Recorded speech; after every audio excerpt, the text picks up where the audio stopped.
Bueno, como siempre, como la otra vez decíamos, felicitaciones a todos los que se han conectado y están invirtiendo este tiempo de su vida para aprender.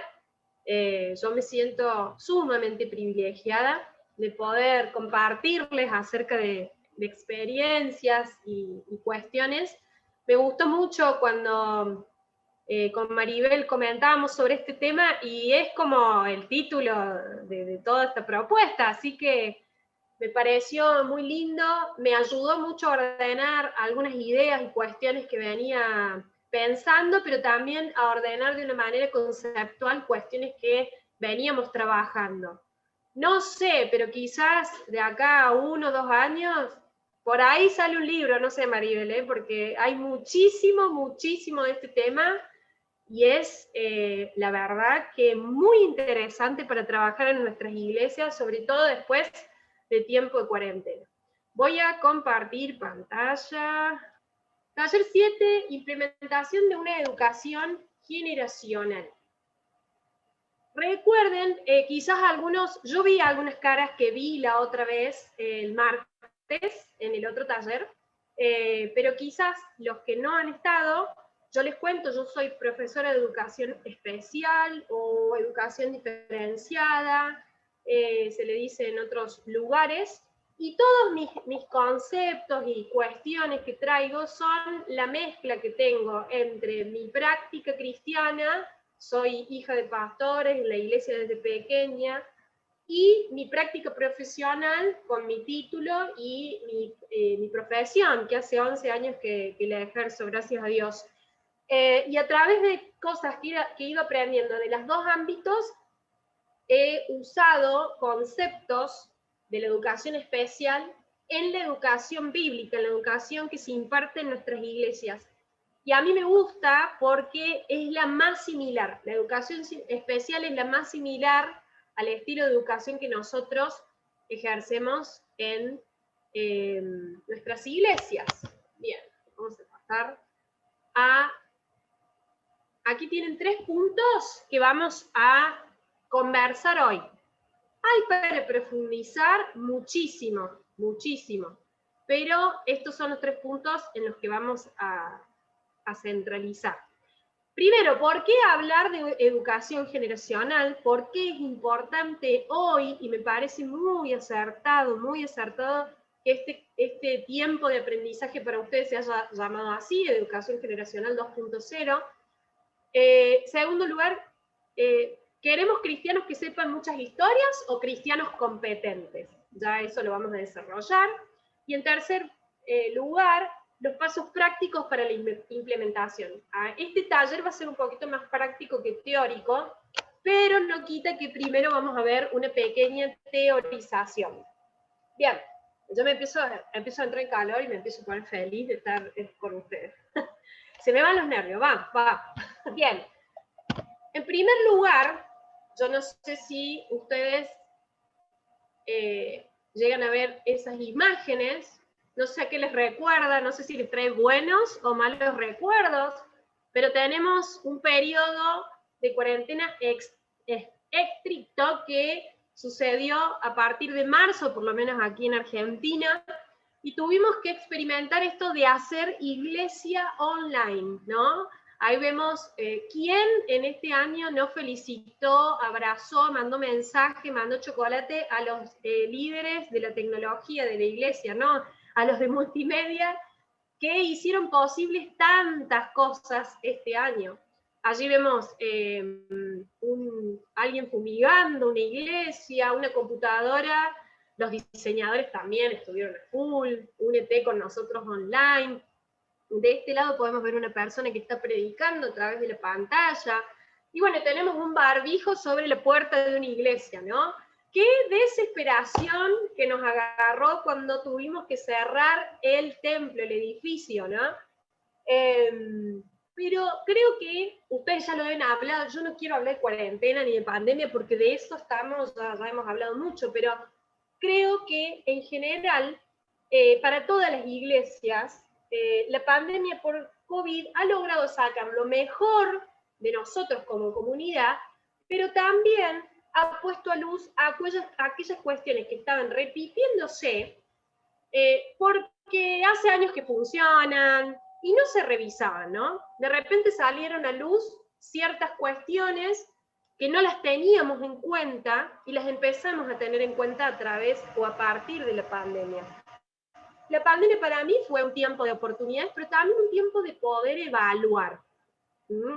Sobre todo, después les voy a contar, pero nosotros justo con mi marido, en el año 2020, en febrero del año 2020, nos mudamos de ciudad, nos mudamos a mi ciudad natal porque el Señor nos trae a este lugar con una palabra y justo nos agarra la cuarentena y no entendíamos nada porque el Señor nos había traído a este lugar y nos había encerrado en nuestra casa, ¿no? Pero de repente empezamos a revisar la iglesia y surgieron muchas cosas. ¿Sí? Por ejemplo, de repente nos dimos cuenta que todas las actividades, absolutamente todas las actividades, están atravesadas por la educación bíblica. La educación bíblica no puede ser un área de la iglesia, sino es el área, la transversal. Miren, acá yo puse puntos en los que podemos conversar. ¿Qué cosas dejó en evidencia la pandemia? La sectorización de la iglesia. Es decir, nuestras congregaciones trabajan sectorizadas en niños, ahí tenemos, en niños tenemos a su vez la subsectorización, ¿no? Lo que le llaman los más pequeñitos, los párvulos, los medianos, ¿no?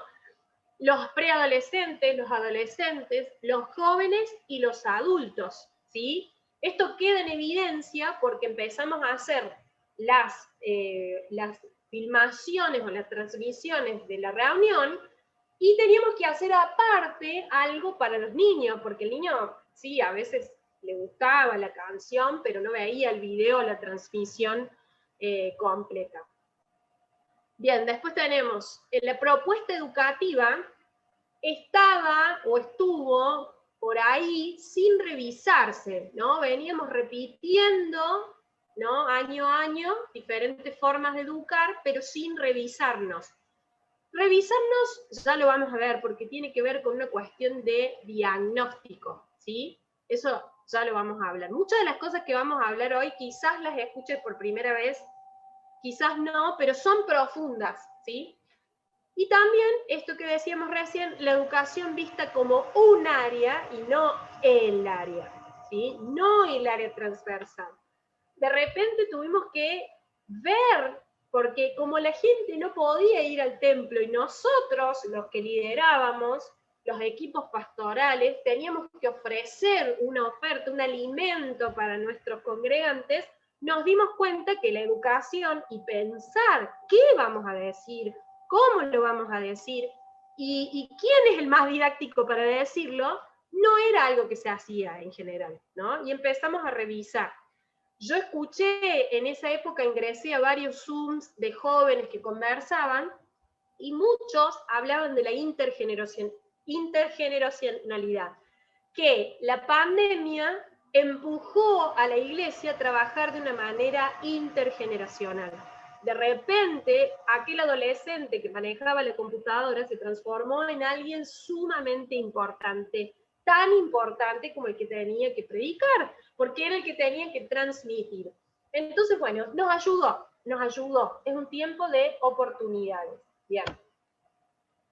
Otra cuestión que no le puse ahí, pero que es interesante, es que de repente todas las edades estaban aprendiendo juntas en la casa. Estaba la mamá, el papá, el abuelo, el hermano adolescente, el niño, todos siendo iglesia a través de la oferta online en la casa. No estaban sectorizados, ¿no? De repente había que pedirle a los padres que instruyeran a sus hijos y le mandábamos actividades para que ellos hicieran con sus hijos. Empezamos a trabajar más en equipo, con la familia, ¿no? Aquí en Argentina pasó que en la vuelta a lo presencial no podíamos hacer actividades para niños, pero sí reuniones. Entonces el niño iba con sus padres, llegaba a la reunión y como la reunión está pensada para los adultos, se terminaban aburriendo y no querían ir. Ellos querían su espacio, porque estamos muy acostumbrados a trabajar desde la sectorización. que si bien eso vamos a ver adelante, está bien la división de áreas por la madurez, la sectorización, donde cada equipo trabaja de manera diferente, es lo que vamos a tratar de explicar porque no es lo más bueno en este tiempo. Bien, miren ahí. Me gustó, a ver si les veo las caras, pero yo no les veo las caras. Me gustó esa fotito, ¿no? El niño con su compu y el anciano con su diario. Probablemente estén leyendo lo mismo, pero lo están leyendo de maneras diferentes, porque de eso se trata la intergeneracionalidad, la educación generacional, se trata de lo mismo ofrecido de diferentes formas acorde a la edad y la madurez de cada persona, ¿sí? Hay una autora que yo les puse allí en el manual, en el documento, que se llama Diana Sedal Llanes, y ella cuenta que la educación generacional es un objeto de estudio muy poco investigado, y que tiene que ver porque estamos más acostumbrados a que todo sea sectorizado. Y pensar en una intergeneracionalidad, en trabajar en redes por edades, nos abruma un poco, nos parece complicado. Preferimos darle a cada uno de manera diferenciada, ¿no? Y yo les voy a contar más adelante por qué es importante no trabajar de manera diferenciada, sino intergeneracional. Aquí tenemos un pequeño concepto. La educación generacional debe lograr una propuesta educativa integral, pero diferenciada, intencional, responsable, pensada y autodeterminada. Esto es lo que yo le decía, no es que no vamos a dividir en edades, pero todas las edades van a estar aprendiendo algo que va a ser intencional y más o menos similar dentro de lo posible. La educación generacional solo se logra con una base educativa fraterna, comunitaria, constructiva y dialoguista. No sé si estuvieron el martes, pero el martes hablamos de la pedagogía del diálogo, del método dialoguista, que va en contra de este método de transferencia de la información, ¿no? Entonces, solamente vamos a poder lograr una educación generacional si todo lo que hablamos el martes lo ponemos en práctica, digamos. El camino puede ser muy largo o muy corto, no sé, pero necesitamos ser maestros, que seamos artesanos de la educación, que veamos a nuestros alumnos como hermanos, que veamos las aulas como espacio de riqueza colectiva. A medida que vamos transformando nuestro quehacer como docente, vamos a poder plantear una educación generacional. Bien. Para poder explicarles esto, la base bíblica va a estar en Jesús. Mírenlo ahí. Ese actorazo, está fachero Jesús ahí. Todos ahí perfectitos, re bien puestas las, ¿no? Miren ese niño, qué precioso. Pero vamos a mirarlo a Jesús, porque Jesús nos marca un lineamiento para trabajar de manera intergeneracional. Lo vamos a leer acá en la Biblia. Yo se lo puse ahí. Acá dice, cierto día, algunos padres llevaron a sus niños a Jesús para que, estas negritas las puse yo, para que pusiera sus manos sobre ellos y orara por ellos. Pero los discípulos regañaron a los padres por molestar a Jesús. Pero Jesús les dijo, este es reconocido por todos, ¿no? Dejen que los niños vengan a mí, no los detengan, pues el reino del cielo pertenece a los que son como estos niños. Entonces les puso las manos sobre la cabeza y los bendijo antes de irse. En este pasaje encontramos, voy a pasar, allí, creo que lo dice ahí abajo, 3 elementos en relación a la educación generacional. Yo se los voy a leer porque es muy interesante. Primero, los padres llevan a sus niños a que Jesús les imponga las manos. Si pensamos en la imposición de manos, es una práctica generalmente que la vemos más para los adultos que para los niños. Parece ser que eso me parece que es lo que le molesta a los discípulos. Y los llevan para que impongan las manos. Dice, una práctica que cuando lo hacemos con los niños suele ser en un campamento, pero no estamos acostumbrados, tanto en adultos, la imposición de manos, como en niños. Después, los discípulos, sus cercanos, los cercanos de Jesús, el equipo preparado, el equipo de Jesús es el que aleja a los niños porque los ven como molestia y retan a los padres. No voy a mencionar ningún ejemplo por las dudas que digan, pero ¿cómo? ¿Conoce mi iglesia, la Nati? Pero por lo general suele pasar que si los niños son inquietos, ruidosos, a los adultos le molesta. Los adultos miran a los padres como diciendo, ay, que ubique a su niño, que le ponga un límite, ¿no?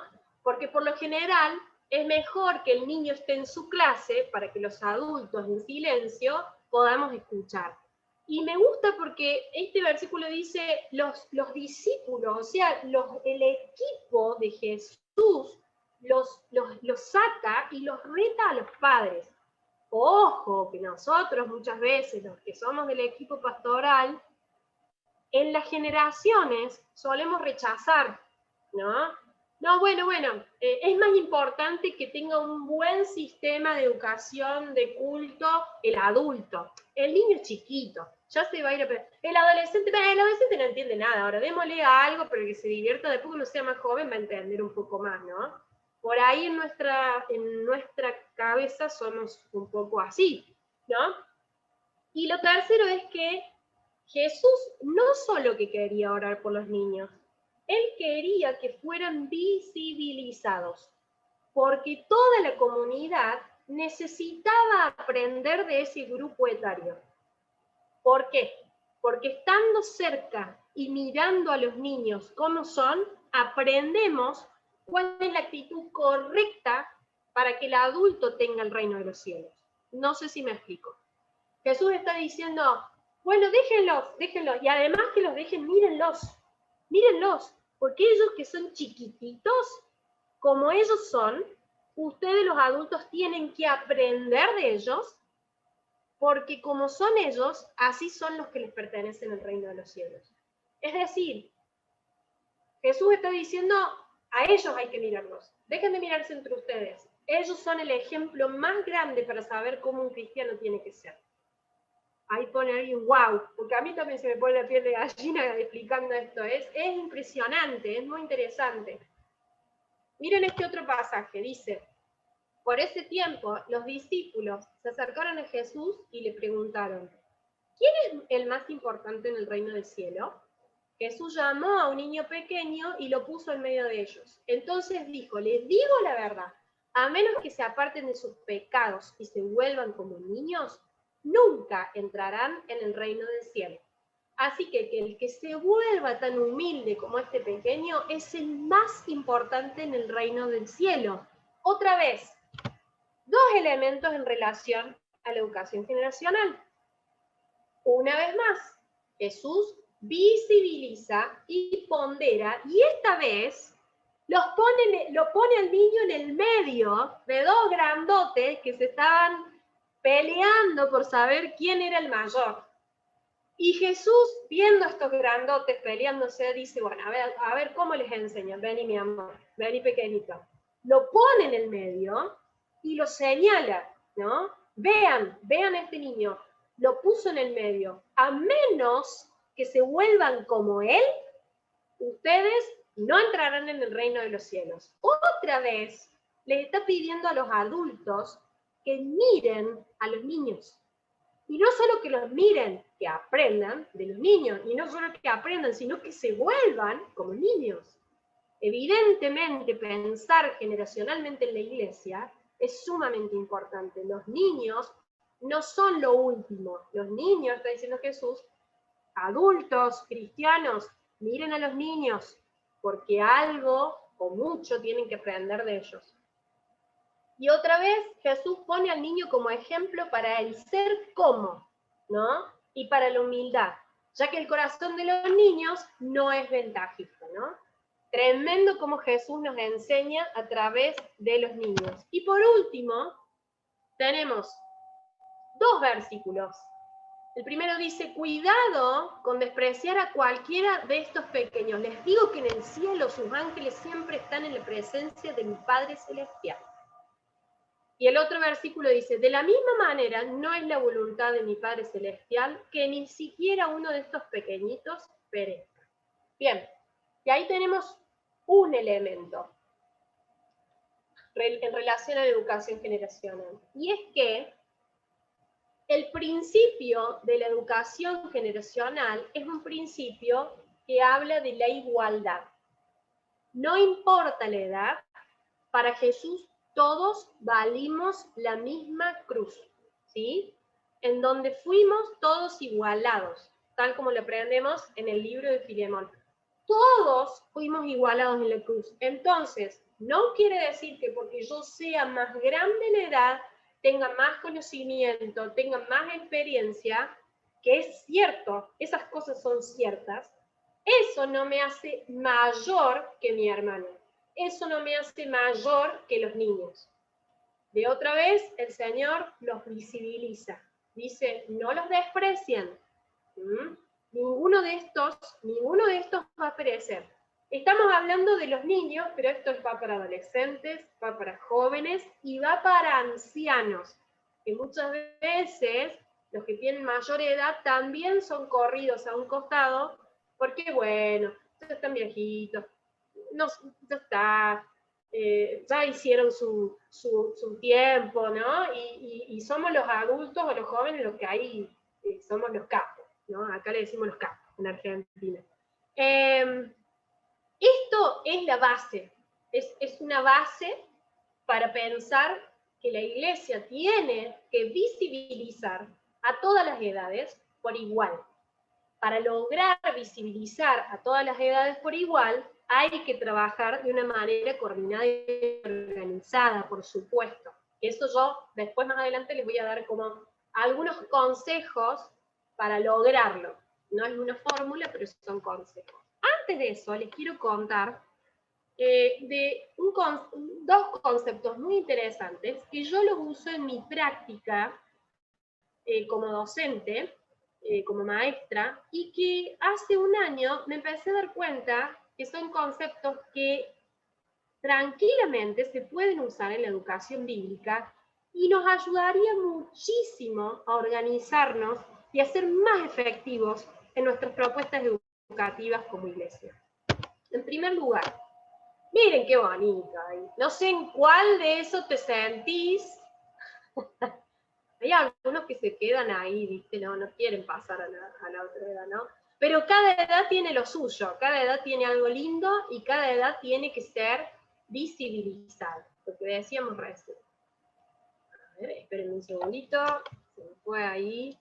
Entonces, que se me aparecen ustedes. Ahí. Bien. Una educación bíblica basada en capacidades fundamentales forma cristianos competentes. Esto es espectacular. Miren. Ahí estamos todos, me dicen. Muy bien ahí los comentan. Yo voy leyendo porque tengo acá en mi celular, tengo el chat, así que los voy leyendo de a poco. Me gustó esta imagen. Miren esta imagen. Quiero ponerlos de manera que por lo menos los vea un poco, pero vamos a tratar, se los voy a tratar de explicar de una manera que ustedes lo puedan entender. ¿Se acuerdan? Yo el martes les contaba que la transformación nuestra como maestros cristianos es que tenemos un contenido para dar, es un contenido precioso, que es la Biblia, que no cambia, que es flexible, que se adapta a cualquier tiempo, es espectacular, pero que en cada etapa de la vida lo más importante es qué principio vamos a lograr que aprenda para la vida esa persona a partir de ese contenido, ¿sí? Entonces, primero, la enseñanza no se fija primero en el contenido, sino en lo que queremos lograr en las personas como cristianos y con qué contenido lo vamos a enseñar. O si empezamos por el contenido, no que aprenda el contenido de memoria, sino que de ese contenido pueda sacar un aprendizaje para la vida. Cuando yo les hablo de ese aprendizaje para la vida, se trata de capacidades. Un conjunto de capacidades logra una competencia. Los estándares de aprendizaje tienen que ver con cada una de las edades. Vamos a suponer, vamos a ir a un ejemplo práctico para que ustedes lo puedan entender. No sé si lo leen, pero yo se los voy a leer. Lo puse en un ejemplo muy práctico de una enseñanza práctica. Nosotros lo que tenemos que lograr en la educación generacional es que una persona adulta desarrolle competencias para la vida cristiana. Competencias para la vida cristiana son no vivir la vida a través de la mentira, ser una persona obediente, ser una persona que honra a los padres, saber trabajar en equipo. Esas son competencias. Para poder desarrollar una competencia, yo durante toda la edad de una persona promuevo el desarrollo de ciertas capacidades a través de un contenido. Por ejemplo, fíjense ahí en rojo. ¿Ustedes ven mi cursor si yo lo muevo? Bien, perfecto. Ahí en rojo, miren que dice, la competencia que yo quiero desarrollar es la obediencia a Dios en todo tiempo y en cada detalle. Enfrentar la vergüenza y el señalamiento. Es decir, un cristiano adulto, para ser un cristiano integral, tiene que tener esta competencia desarrollada. Lo voy a hacer a través de la historia de Noé. Entonces, en la niñez, ¿qué capacidad, esto azul son las capacidades, qué capacidad voy a enfocar? Que el niño, a través de la historia de Noé, aprenda a ser un hijo obediente y que tenga una buena relación con sus padres. Yo en ese momento voy a hacer énfasis de que Noé era una persona amada por Dios, porque era obediente, y en esa época era raro que alguien obedeciera a Dios o tuviera una buena relación con Dios. Cuando es adolescente o joven, yo voy a enfocar en desarrollar la competencia de no avergonzarse de hacer lo que Dios le pide. Piensen en un adolescente. La vergüenza de decir que es cristiano, la vergüenza de contar de su vida, ¿no? Entonces voy a enfocar en desarrollar esa capacidad. Aceptar que Dios nos pide obediencia y aprender a obedecer la voz de Dios. Esas tres capacidades yo me voy a proponer a desarrollar con un adolescente joven a través de la historia de Noé y a través de cualquier otra historia. Yo nomás estoy haciendo un ejemplo práctico. Y en la adultez me voy a enfocar en obedecer a Dios en todo tiempo, ser integral en todas las áreas de nuestra vida, y paciencia cuando está la tormenta y Dios no parece responder, ¿no? Fíjense, esto que yo les estoy mostrando arriba, no es posible enseñarlo en la niñez. ¿Por qué no? Porque ahí sí nos vamos a abocar a la madurez que tiene la persona, ¿sí? Entonces, yo para lograr que un cristiano tenga esta competencia, voy a desarrollar durante toda su trayectoria educativa estas capacidades. Esto tiene que ser sumamente intencional. Yo les puse otro ejemplo ahí. Ustedes háganme así si más o menos me van a entender, ¿no? Porque es complejo esto, ¿no? Es muy conceptual, ¿viste? Tiene todas esas cosas, pero más o menos. Por ejemplo, si una iglesia, una comunidad de fe, tiene un enfoque misionero a las misiones, por ejemplo, nosotros tenemos una iglesia amiga que ha enviado muchísimos misioneros desde la Argentina hacia todas partes del mundo, entonces las competencias o el cristiano que va a apuntar a desarrollar esa iglesia van a tener que ver con las misiones. ¿Y qué tiene que saber un misionero? Tiene que saber trabajar en equipo, tiene que saber dialogar, tiene que saber dar acuerdos, tiene que tener una fe fuerte, tiene que tener un desarraigo, empatía, valoración y respeto por la cultura distinta, entender la diversidad, organizar y gestionar la comunidad. Todo eso deberían ser las competencias de un misionero, ¿no? Para lograr esas competencias que se logran en la adultez, tengo que ir desarrollando capacidades. Entonces yo, por ejemplo, les puse ahí en el apunte el ejemplo de cómo sería si yo quiero desarrollar la capacidad de trabajar en equipo. Yo puedo hacer, en los niños, hago énfasis en amar al prójimo. No solo desde el versículo, ama a tu prójimo, sino en exponer al niño a trabajarlo en equipo, a trabajar en grupo, a resolver situaciones, ¿sí?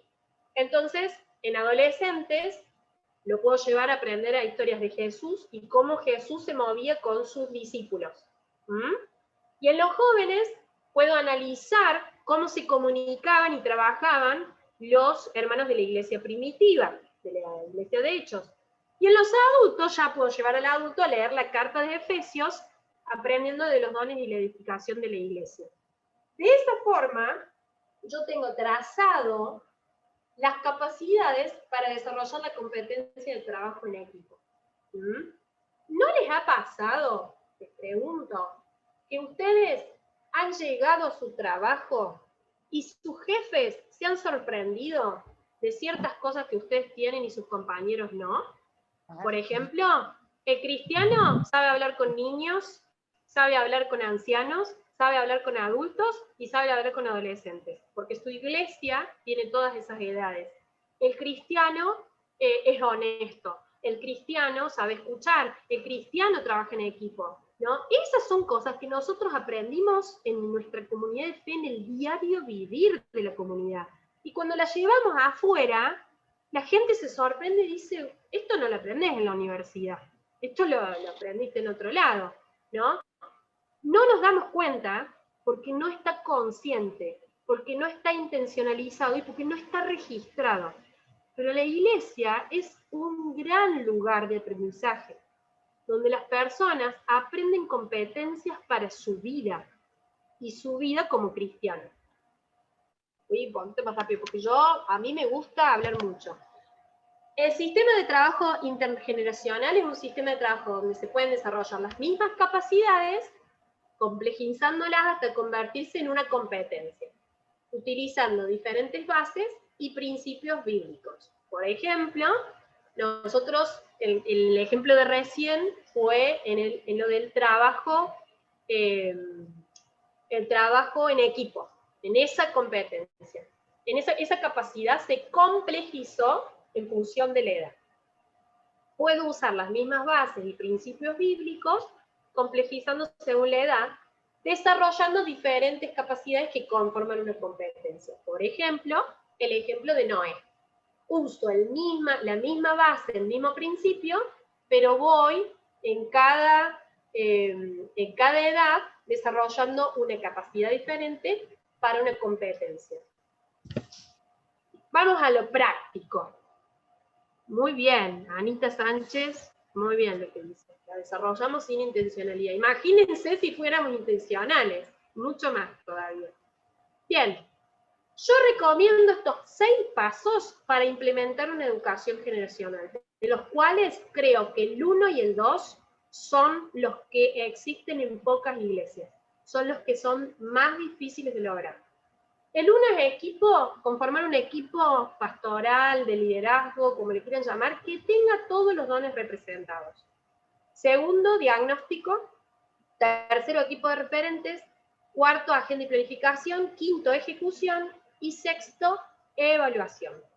Ahora les voy a explicar por qué creo que el más difícil es el 1.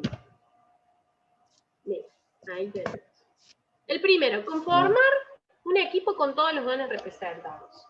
Yo les voy a hacer una pequeña pregunta para que reflexionen. Saben que mi idea era hacerle preguntas al azar, eligiéndolos así, pero bueno, no los quiero poner incómodos. Pero la primera pregunta es, en su iglesia, ¿quiénes piensan el proyecto educativo? ¿Qué es más común? Que lo piense quién al proyecto educativo. Miren ahí a quién estoy... Les estoy dando la respuesta. Soy como esa que no quiere que nadie sepa. El que El que mayoritariamente piensa el plan educativo, lo que se va a enseñar, es el maestro. Y bueno, porque es una obviedad, ¿no? Pero ya nosotros dijimos que la educación atraviesa a nuestra congregación, a nuestra iglesia. No es un área, sino que es el área, el más importante. Porque es el que desarrolla cristianos competentes. Entonces, por ejemplo, el maestro aporta la parte, sí, por supuesto, pero el profeta es el que nos guía, acá se lo señalo, el que nos guía en la visión general y en la visión anual de la iglesia. Es el que dice, este año, hermanos, tenemos que hacer énfasis en esto. El año pasado pasó esto. Es el que nos da un panorama general de la situación espiritual de nuestra iglesia. El pastor es el que conoce a las personas, sabe qué necesita su iglesia, de qué necesita alimentarse esas ovejitas, qué es lo que necesitan aprender. Entonces necesitamos escuchar al pastor. El apóstol tiene la mirada global de la iglesia. El apóstol entiende cómo comenzó la iglesia, la identidad de la iglesia, hacia dónde quiere llegar la iglesia. El evangelista nos da el equilibrio de que no caigamos solo en la letra, de que no nos olvidemos que lo más importante de una iglesia es evangelizar, es llevar a los pies de Cristo a las personas, es el mensaje de salvación. Entonces, lo primero para pensar un plan educativo es conformar un equipo con todos los dones. Y cada uno de los dones se sujeta al otro don. Esa es la parte más difícil. Quizás, no sé, yo te recomiendo, ahí me están escribiendo, claro, que lo piense el pastor maestro. Yo te recomiendo que te hagas un taller de dones para ver qué dones tenés. Por ejemplo, yo tengo el don de maestra y tengo el don de la profecía. Antes me daba vergüenza decirlo, vieron cómo es, como que el profeta se ve como, oh, como bien así, pero no, yo tengo esos dos. Y en nuestro equipo, ya se los voy a contar, están todos representados. Lo que pasa es que no se dieron cuenta que estábamos todos representados hasta que cada uno entendió cuál era su don. Tienen que estar, porque si no el trabajo está incompleto. Bien, en segundo lugar, y esta es la que no nos gusta, es el diagnóstico. El diagnóstico es necesario hacerlo a nivel general y a nivel específico. Por ejemplo, si yo te preguntara, ¿cuál fue el aprendizaje central de toda tu comunidad de fe en el 2020? Vos me tendrías que responder rápido, ¿no? Todos en general aprendimos esto. Pues ya les voy a explicar por qué. Porque a través de la decisión que tome el equipo, se arma un plan educacional en la que todas las personas que se congregan son conscientes y lo saben. Es decir, este año vamos a aprender en líneas generales a. Entonces, al final del año, todas las personas que asisten a tu iglesia te dicen, ¿y qué aprendiste? Y aprendí lo general, lo principal, ¿no? Acá alguien me pregunta, interrumpo, ¿hay personas que cuentan con todos los dones correctos? Sí, yo he conocido algunas, pero aunque presente todos los dones, siempre hay uno o dos en los que más fuerte trabajan y necesita sujetarse a otros, no puede trabajar solo. Es necesario diagnosticar a nivel específico y a nivel general. Es necesario que la iglesia revise su historia. La historia de hace 5 años para atrás, en dónde estamos, hacia dónde queremos ir, quiénes conforman nuestra iglesia, en qué barrio está situado, qué recursos edilicios y monetarios tenemos, ¿no? El apóstol Pablo sabía qué escribirle a cada iglesia porque sabía qué es lo que cada iglesia necesitaba aprender. ¿Y por qué lo sabía? Porque conocía, porque había trabajo en equipo. Nosotros vemos que Pablo no trabajaba solo, ¿no? Entonces, fíjense que no todas las cartas son iguales. ¿Por qué? Porque no todas las iglesias necesitaban aprender lo mismo. Entonces, es importante diagnosticar nuestra iglesia. ¿Cómo está nuestra iglesia? ¿En qué estamos fallando? ¿Qué podemos mejorar? ¿Cuál es el problema que nos viene persiguiendo durante tantos años, no? Lo tercero, formar un equipo de referentes. Ahí sí, quizás la mayoría sean maestros. porque el referente es el que sostiene, es el que implementa, quizás el que planifica, gestiona el momento educativo, distribuye maestros, alumnos, horario, más material. Este equipo es el equipo que trabaja 100% en el proyecto educativo de la iglesia. Este mismo equipo va a hacer lo siguiente, va a hacer una agenda y una planificación. Este es el momento a que a muchos no les gusta, es el momento de escribir y registrar. Porque todo lo que no quede registrado se pierde en el tiempo y no nos sirve para evaluar y diagnosticar. Entonces, mientras más cantidad de cosas registremos, en cuanto a capacidades, competencias, lo que sea, mejor va a ser para el diagnóstico. El equipo primero es el que decide qué cristiano va a formar esta comunidad de fe. Eso lo elige en función del diagnóstico. No en todas es lo mismo. Fíjense que en la Biblia tenemos diversos tipos de congregaciones, de comunidades, ¿no? Hay muchas páginas que ofrecen currículas completas que requieren que vos no planifiques todo. Por ejemplo, la de especialidad 626 de Lucas Leis, que va a estar el sábado, tiene unas currículas muy, muy buenas para trabajar de manera intergeneracional. Falta para adultos, pero las demás edades están contempladas en la planificación anual de ellos. Una vez nosotros hicimos toda nuestra planificación durante 12 meses y es un trabajo muy interesante. Yo creo que lo hicimos 2 veces y ya después buscamos trabajos o planificaciones o contenidos ya hechos. Hay muy buenos en las redes. La ejecución, todo lo demás, todas las partes, lo anterior que dije, el equipo con todos los dones, diagnóstico, equipo de referentes, agenda y planificación, tiene que ser previo al ciclo lectivo bíblico. Por lo general, eso se puede trabajar en enero, febrero o marzo. No sé cómo es ustedes allí, cómo empiezan las clases, pero nosotros lo trabajamos así. Entonces, este equipo es el que hace la monitorización.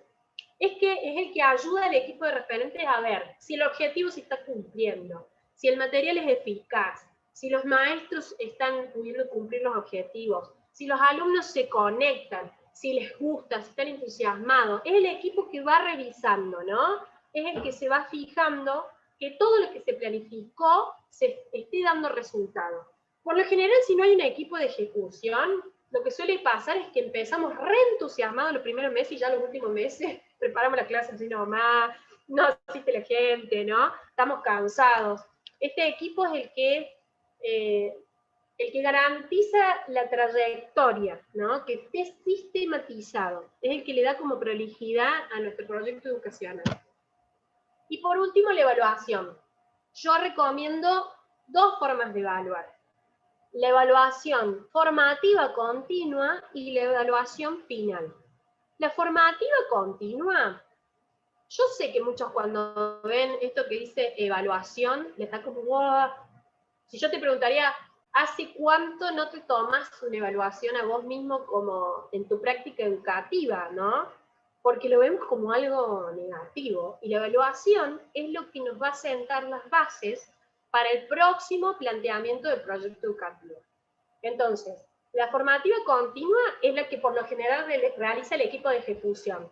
Es el que va diciendo, esto resulta, esto no, a esto lo ajustamos, a esto lo ajustamos. Este niño o esta persona tiene necesidades educativas especiales. Tenemos 2 personas que no pueden ver, necesitamos un sistema de braille, ¿no? El equipo de ejecución va haciendo todo el tiempo una evaluación. Y la evaluación formativa final la hace el equipo de ejecución, el de referentes y el pastoral. Se juntan y revisan si realmente la propuesta educativa surtió efecto en los discípulos, en la gente, ¿no? Entonces, no vamos a evaluar a los alumnos, vamos a evaluar el proceso de construcción de aprendizaje, entonces nos vamos a evaluar a nosotros mismos también. Uno piensa evaluaciones, bueno, voy a ver cuánto aprendió de lo que yo le di, ¿no? Esta evaluación es para que todos veamos a través de diferentes indicadores. Yo de evaluación les podría hacer un taller completo. Porque la evaluación, la mejor evaluación es la que se desarrolla a través de indicadores. Y vos para desarrollar un indicador tenés que primero desarrollar tu propuesta educativa, sí o sí, para ver si se logró o no se logró, está en proceso, pero bueno, es un tema que a mí me gusta mucho, me sirve mucho, pero es largo. Entonces, la evaluación final y la formativa continua. Yo les voy a dar un ejemplo. Yo les conté que nosotros, con mi marido, en el 2020, recibimos una palabra de Dios para mudarnos a mi ciudad de la infancia. Yo me casé con una persona que es de otra ciudad y me mudé a su ciudad. ¿Cómo puedes pensar en algo así? El Señor nos llama a otra ciudad, una ciudad más pequeña, para volver a la iglesia o a la congregación de toda mi vida, donde mi papá es pastor. Fue un desafío muy grande. Estamos hablando de una comunidad que tiene entre 100 y 120 personas de asistentes, ¿no? En su máxima asistencia. Y lo primero que hicimos es pensar que la propuesta educativa tenía que convertirse en ese centro, en ese eje que organizara a la congregación y a la práctica que realizaba la congregación en distintas áreas. Entonces, lo primero que se hizo fue, se conformó ese equipo. Antes el equipo solamente tenía 2 o 3 personas. De repente el equipo se enriqueció con muchas personas que tenían dones muy valiosos para la iglesia, pero que no sabían que los tenían. Cuando pusieron su don al servicio de la comunidad, se dieron cuenta que lo tenían. Gracias a Dios, en este equipo están todos los dones. Ese equipo lo armamos entre febrero y marzo. Estamos hablando previo a saber que iba a haber una pandemia, una cuarentena, ¿no? Estábamos re entusiasmados, pero bueno, era febrero y marzo, no teníamos idea de lo que venía, ¿no? Entonces, empezamos a hacer una reunión semanal para hablar de la comunidad, diagnosticar, hicimos un FODA, no sé si conocen ese sistema, para diagnosticar y a partir de allí planear cómo iba a ser nuestro plan educativo y qué cristiano formaba la iglesia. En el diagnóstico le pedimos a los pastores que contaran toda la historia de la iglesia, lo bueno, lo malo, lo que nunca se contó a ese equipo de confianza. A partir de allí diagnosticamos que el problema, dicho por el pastor, era que la puerta de entrada era igual de grande que la puerta de salida. Entonces él dijo, acá no hay consolidación y no hay crecimiento. Bueno, listo. ¿Saben que un pastor hable así? Es de mucha honra. Es de mucha honra a su corazón, que él pueda expresar que esa es la problemática. Entonces, se conoció el problema central. No hay crecimiento. ¿Cuál va a ser el planteamiento educativo anual? Que las personas crezcan como discípulas. Porque una vez que las personas crezcan como discípulas y sean competentes, discípulos competentes, van a dar como natural fruto en otros. ¿Se entiende? Podríamos haber dicho evangelismo todo el año. Pero si fortalecíamos el evangelismo, pero no generábamos cristianos competentes para consolidar, cristianos competentes para discipular, cristianos competentes en su discipulado, esas almas ganadas se iban a perder a la larga, porque esa era la problemática de esta comunidad. Entonces, en febrero y marzo se hizo ese diagnóstico y se conformó un equipo de referentes de contenidos, donde empezamos a revisar, investigar libros, leímos materiales, todos materiales que tuvieran que ver con crecimiento como ser cristiano. Entonces, nos dimos cuenta que teníamos que ir a Jesús. Para ser un cristiano competente hay que imitar a Jesús. Entonces, para ser un cristiano que crece, hay que imitar a Jesús. Estos fueron los libros que elegimos. Un libro que se llama El corazón de Jesús, de Max Lucado. Un libro que se llama El verdadero discípulo. La vida y obra de Jesús en Mateo, en un estudio bíblico muy profundo. Y el último lo desarrollamos nosotros, nos animamos a experimentar y armar material, el libro de los Hechos, buscando la llenura del Espíritu Santo. Una vez que una persona ve como el corazón de Jesús, quiere ser como Jesús. Entonces, va a querer ser un verdadero discípulo. Entonces va a aprender a obrar como Jesús, según Mateo, lo que hizo Jesús. Pero para poder obrar en todo eso necesita la llenura del Espíritu Santo. Entonces esa fue la continuidad y absolutamente toda la iglesia aprendió lo mismo. En los adolescentes surgían problemáticas típicas de adolescentes y hacíamos como seminarios extras con aprendizajes, como la pornografía, cosas más para los adolescentes. Pero el discipulado, todos los discipulados aprendieron lo mismo, todos. ¿Qué dio? Bueno, esperen, no le quiero dar el final, ¿no? Pero bueno, los 4 libros que les mencioné enseñaban acerca de las capacidades que un cristiano debe desarrollar para dar frutos en sus personas y otras. Nuestro sistema de aprendizaje era, nosotros, esto fue ejecución. De marzo a diciembre el equipo de ejecución hizo esto. Monitoreó a cada discipulado. Primero se planteó que fuera de manera presencial, lamentablemente a partir de marzo los tuvimos que hacer virtuales, pero medio que nos sirvió. Nos sirvió eso esta era una congregación que estaba muy acostumbrada a ir solo los domingos a la iglesia. Pedirle un día más era como demasiado. Entonces, como fue virtual, el choque de 2 actividades no fue tanto, ¿no? Entonces, ¿qué hacíamos? El pastor grababa un video con la clase que tocaba o el capítulo del libro que tocaba, ¿no? Y entonces, después, ese material se enviaba a los grupos de WhatsApp que armó el equipo de ejecución por edades y le pedíamos a la gente que leyera ese material o esos capítulos para que el día que tocara el discipulado pudiera aportar algo. Comprometíamos a la persona al estudio individual. Y después, de manera grupal, se hacían propuestas parecidas a lo que les comenté el martes. Tenemos un maestro que orienta, no es el dueño del saber. Y entre todos conformábamos aprendizaje, que no eran los mismos del aprendizaje de un discipulado al del otro, porque hay distintas personas, distintas historias. ¿Qué pasó con la evaluación? Hicimos una evaluación, nos juntamos entre diciembre y enero a evaluar, con planillas, con un montón de cosas, y eso porque a mí me encanta, ¿no? Y tuvimos como resultado, hubo más resultados, pero un resultado visual que lloramos, que fue hermoso, es que ahora en diciembre se bautizaron 5 personas. ¿Producto de qué?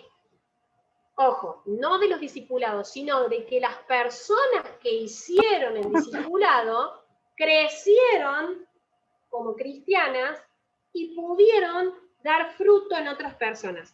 Porque este año va la segunda parte, que es, como crecí yo, doy fruto y otros me disfrutan. Es decir, ahora crezco en otros. Ahora que estoy listo para cuidar de otros, entonces, ahora sí, este año es evangelismo, ¿no? La comunidad creció casi un 30% en pandemia, en cuarentena, que no sabemos cómo fue. Entonces, es importante, ya en esto termino, entender que ser cristiano y vivir en comunidad, deben ser procesos que deben comenzar desde pequeños de manera intencional. Porque a mayor capacidades construidas, mayor competencias adquiridas. Si nosotros somos intencionales en nuestros... podría contarte otra experiencia con la iglesia, la otra iglesia donde estamos con mi esposo, pastoreando, que allí teníamos una iglesia muy grande y habíamos logrado ya algo intergeneracional entre niños y adolescentes, y era increíble cómo el adolescente que llegaba con muchas capacidades logradas desde la iglesia de niños. Y nosotros sabíamos que sí, porque nosotros habíamos planificado eso. Después de un tiempo de oración, de ayuno, de búsqueda, nosotros veíamos que las capacidades que habíamos planteado para los niños se desarrollaron en la adolescencia. Y eso fue precioso, eso fue hermoso. Los niños venían, por ejemplo, adolescentes venían con capacidades en cuanto a la lectura y la comprensión de la Biblia. Y eran capacidades que nosotros habíamos propuesto para que el niño empiece desde los 2 años a conectarse con la Biblia. Entonces 2, 3, 4, 5, 6, 7, 8, 9, 10, 11, 12, claro, ya los 12 manejaban la Biblia de una forma impresionante. Entonces, bueno, ese es otro ejemplo, pero lo conté más resumido. Como frase final, me quedé con varias cosas para decir, pero es porque, no sé, porque esto es lo que había que decir ahora. Me gusta esta frase, es un proverbio africano que dice, solo llego más rápido, pero juntos llegamos más lejos. La clave para desarrollar una educación generacional efectiva en los proyectos educativos de nuestra iglesia es trabajar en equipo, es respetar y sujetarse al don de los demás, no es ser llanero solitario y bueno, porque yo tengo este título y ya hice tantos talleres, no, es escuchar a los demás, es entender este tipo de educación fraternal, comunitaria de hermanos. Yo creo que cuando nosotros nos ponemos en esta actitud, nuestro corazón se asemeja al corazón de Jesús, que vimos al principio, visualizaba a los niños, los ponía en la vista de los adultos y los señalaba como aprendan de ellos. Entonces, es importante. Alguien recién mencionaba la humildad. Mencionaban la humildad en el ejercicio del don. Y bueno, leímos en el versículo de que Jesús dice, aprendan a ser humildes como este niño, dejen de competir a ver quién hace mejor las cosas, quién tiene más lugar en el reino, más bien aprendan a ser como ellos, ¿no? No hay nada más fraternal y comunitario que un niño. Así que bueno, aquí termina mi presentación.